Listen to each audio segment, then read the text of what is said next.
Hey, John. Yes, of course I would be available. Oh, today's episode? How much are you paying? Free, you say? That's my kind of number. Alright, I will be in just a moment.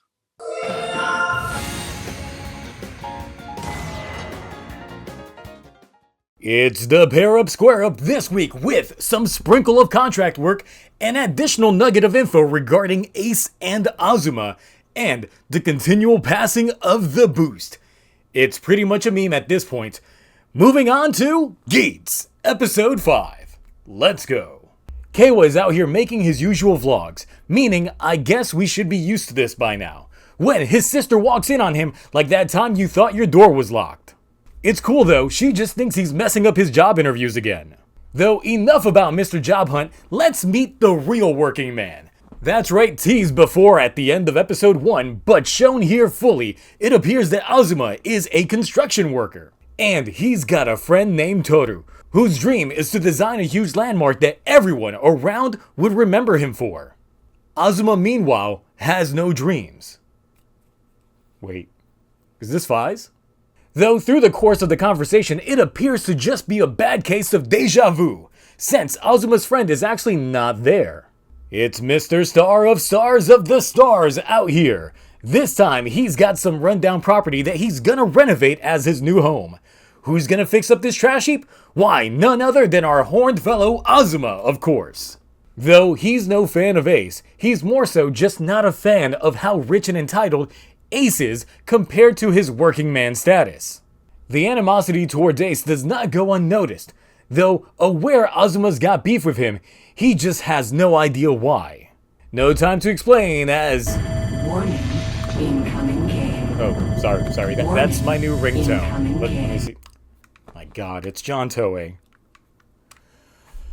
John Toei, what the hell do you want, especially this early into a show review? Look, Zio, with the theming of this show, we were hoping you'd treat it more like esports. Esports? Yeah, during the gaming portions of it, I want to go ahead and give major show highlights that esports treatment. Wait, you mean I actually get to be a commentator? Yeah, no, we had someone else in mind. Wait. You don't mean, but I blew him up during Revice.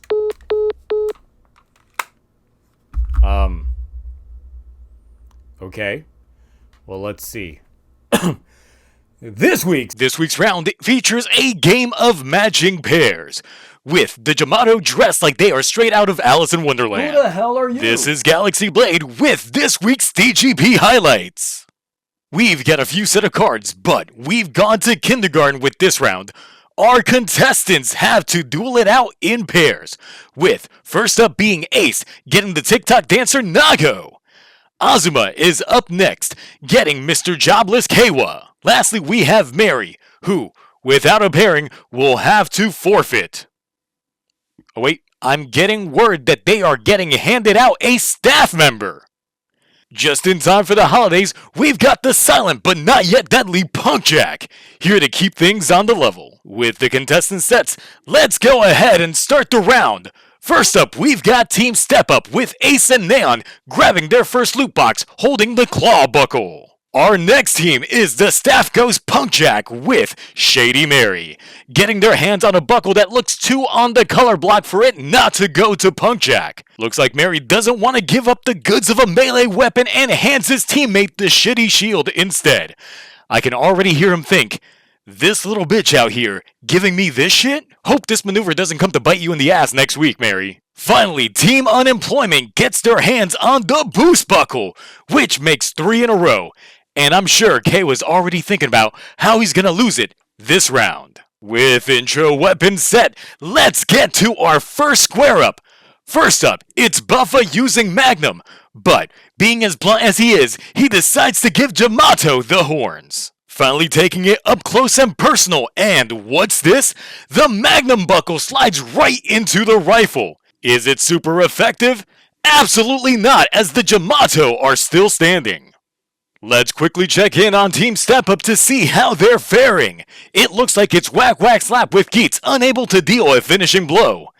Looks like our contestants just can't figure this game out for the life of things, as the scores are evenly matched with zeros across the board. Now back to you, Zio Agito. This has been Galaxy Blade. Alright, so after the round is up, Keiwa points out the obvious to Azuma. Why the hell is this man out here using a gun as a bat to fight? It's almost as if he doesn't know how to shoot. Turns out that Azuma is just a bigger fan of having Zambusi, and Magnum is just too much shaft for him to handle. It's cool though, as Keiwa's got a plan. Snatching up Magnum and taking it to Ace, offering up as a swap out. It's here that Ace makes it known that each ID core has a specific buckle that they are most compatible with. And it just so happens that just as Ace is really good with Magnum, so too is Buffo with Zombie. However, Ace is teamed up with Neon, and she pulls out the sneaky on Keiwa, asking for a double trade, giving up his boost buckle as well just for the Zombie. Pulling out a bitch move like that just wasn't on Azuma's itinerary, though Keiwa thinks he should actually seek working together. He suggests otherwise, taking his desires with him. Backstory time? You know it, I know it, backstory time. So, it appears that Azuma's friend Toru was part of a previous DGP as a contestant. He was also the former user of the Zombie Buckle.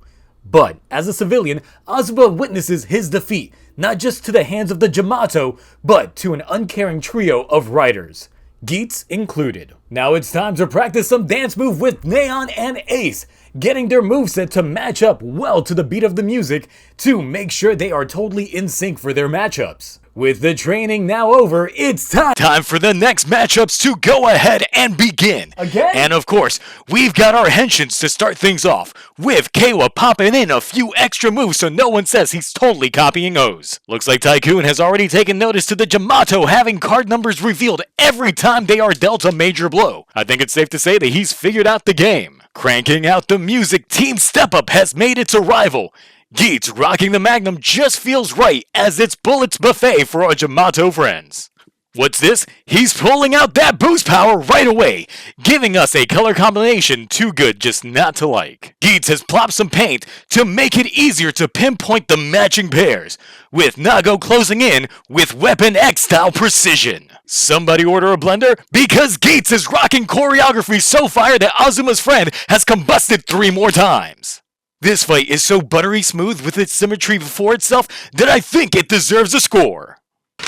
Can these two line up their attacks just right too? They do! Netting themselves the lead with the score of 200-0. This has been your DGP recap. Back to you. Alright. So I guess that's just the thing. So let's get back to it. The amount of Jamato remaining are just 6. But they could pop up at any moment, so this time their break between rounds will remain within the vicinity. Though Neon and Ace are celebrating, Mary out here hating on the hand he was dealt. But it turns out that there's another thing Desire Money can be used for: re-rolling the matchups. The point values, however, are tied to the individuals and not the teams, so it's really just a game about who works best together. Azuma then decides to rage out on some dummy Jamatos that I will now call Damatos from here on out, as Ace shows up to fan the flames. Azuma ain't having any of it though, as his wish is to take down smug assholes like him. Though, who better to give him the proposition of a better shot than Mary, with a special ticket on hand. Rating time! This episode of Geats starts giving us some insight into Azuma as a character, his reasons for joining the game, as well as the continual of A1 steak sauce tiers of fight choreography. Honestly, the fighting alone this week is giving this episode the Ace A. So you agree, Galaxy Blade? Oh, you bet I do. Great. So with Azuma, we get to find out part of the reason why he's so resentful towards Ace, and the reason is because he was letting his friend Toru lose during a DGP round. Though, since he was a civilian at the time, he had no idea what was going on, nor could he do anything about it. So, joining the game just happened to jog his memory, which has led him down the path so far. I think the real seed plan isn't really that Ace was being there, but more so, the 2 writers who are obscured from the shot, since they had a habit of showing them laugh as they walked away. What's odd is we go from showing the Jamato wrecking Toru to those writers. Is it possible that those were Jamato impersonating writers?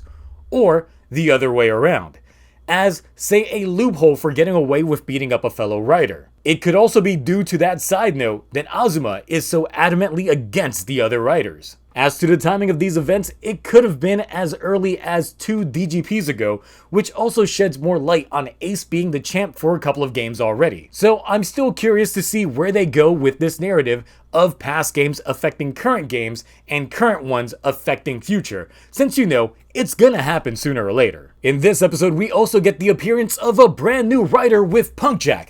That is our third palette swap for the bear guy. But as many speculated it would be Kanado as an NPC, it turns out to just be a DGP staff member. But what the hell is DGP staff and what do they do? So far we are technically aware of 3. The headmask guy, Sumuri the navigator, and Girori the brake guy. So what I'm wondering on this aspect is, can staff members lose the game as well, or are they actually immune to it all? Is it possible that staff disguised as players can shift the dynamic of the game? And now that I get to thinking, I think that who actually killed Toru might have actually been DGP staffers, with it being one of the possible ways for Azuma to get revenge on Toru. Or it could be a possibility that disqualified players are now staff? See, it's so much so questions than answers. One thing that we can't deny is that the fight choreography itself is the best yet. It was flashy, but not overly CG, relying a lot more on practical effects, which can lead this to be just so damn clean. Anyway, what are your thoughts on this week's Geats? The possible infighting, Azuma's dead friend, staffers being contestants, and those sweet, sweet moves. Next week looks to be a continual banger, so open your cheeks for the next Geats, and I will catch you all next time. Bye.